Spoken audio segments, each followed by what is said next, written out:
سچا واقعہ حضور نے اپنے صحابہ کو سنایا۔ 3 آدمی سفر کے لیے روانہ ہوئے، یہاں تک کہ ان کو رات پڑ گئی تو ایک غار کے اندر وہ داخل ہوئے رات گزارنے کے لیے۔ آندھی چلی، بارش آئی تو اوپر سے ایک پتھر لڑکا اور وہ غار کے دروازے پہ آ کے گر گیا، اور اتنا بھاری اور بڑا پتھر تھا کہ اس نے غار کا دروازہ بند کر دیا۔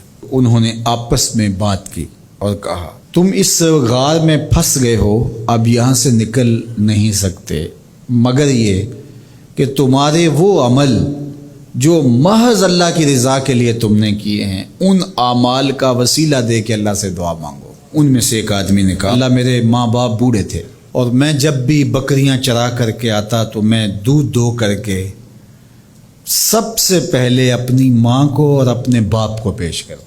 ایک دن میں سرسبز درختوں کی تلاش میں بکریاں لے کے کوئی چارہ کوئی درختوں کی تلاش میں دور نکل گیا۔ میں جب واپس پلٹا دونوں سو چکے تھے۔ میں نے یہ مناسب نہ سمجھا کہ میں ان کو جگاؤں، بیدار کروں کہ اٹھو دودھ پی لے، لیکن اب سارا دن وہ بھوک سے تھے تو اچانک آنکھ کھلے اور بھوک کی شدت سے تڑپے تو میں وہاں سے ہٹ بھی نہیں سکا۔ تو کہتا ہے کہ میں بچوں کو نظر انداز کیا اور ماں باپ کے جاگنے پہ دھیان رکھا اور یوں ساری رات بیت گئی۔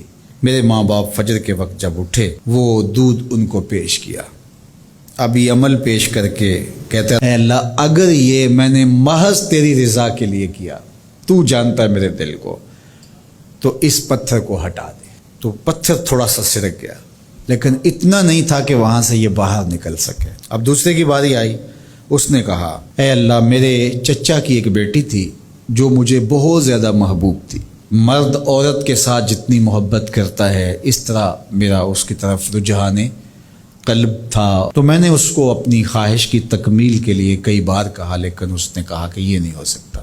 اور پھر ایک دن حالات نے اس کو مجبور کر دیا، فاقہ زدہ حالات ہو گئے، غربت آ گئی، تو اس نے مجھ سے اپنی حاجت طلب کی، تو میں نے اس کو 120 دینار دیے، لیکن اس شرط پہ کہ تم اپنا جسم میرے سپرد کرو گی۔ اب مجبوری سے اس نے کہا ٹھیک ہے، لیکن میں نے دیکھا کہ اس کا وجود اللہ کے خوف سے کانپ رہا تھا اور مجھے کہنے لگی اتق اللہ، اللہ سے ڈر اور اس کی حدوں کو نہ توڑ۔ میری خواہشات تو پگلی تھیں، آرزویں تو بےتاب تھیں اور میں اس کی قیمت بھی ادا کر چکا تھا، لیکن اس کا یہ جملہ کہ اللہ سے ڈر، تو میں نے تیرے سے ڈر کے اس کو چھوڑ دیا اور جو اس کو میں نے 120 دینار دیے تھے وہ بھی اس کے پاس رہنے دیے۔ اللہ میرے اس مخفی عمل کو تو ہی جانتا ہے، تو اگر میں نے تیری رضا کے لیے ایسا کیا تو اس پتھر کو ہٹا دے۔ تو پتھر تھوڑا سا ہٹ گیا، سوراخ تو زیادہ ہو گیا لیکن ابھی بھی وہاں سے گزرنا ممکن نہیں تھا۔ اب تیسرے نے کہا، اے اللہ میں مزدوروں سے کام لے رہا تھا اور ان کی مزدوری میں نے دے دی، ایک مزدور بتائے بغیر چلا گیا، تو میں نے کیا کیا کہ اس کے مزدوری کے پیسے کاروبار میں لگا دیے، کاروبار میں برکت ہوئی اور بہت زیادہ وہ کاروبار جو اس کی مزدوری سے شروع کیا گیا تھا پھیل گیا۔ تھوڑی سی مزدوری تھی لیکن کاروبار بہت پھیل گیا۔ اب میں اس کے اندر کچھ ایک آنا ٹگا نہیں لیا۔ ایک عرصے کے بعد وہ شخص آیا، اس نے کہا مجھے میری مزدوری دے۔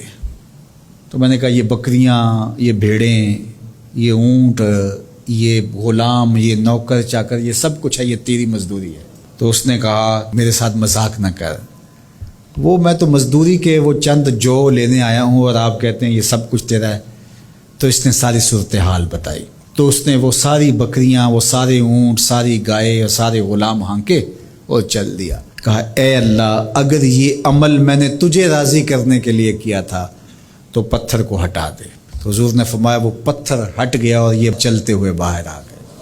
جب اللہ کی رضا کے لیے کام کیے ہو تو مشکلوں سے نکلنے کے راستے ملتے۔ ایک روایت میں آتا ہے جو آسانی کے وقت اللہ کو فراموش نہیں کرتا، اوکھے ویلے اللہ اس کو فراموش نہیں کرتا۔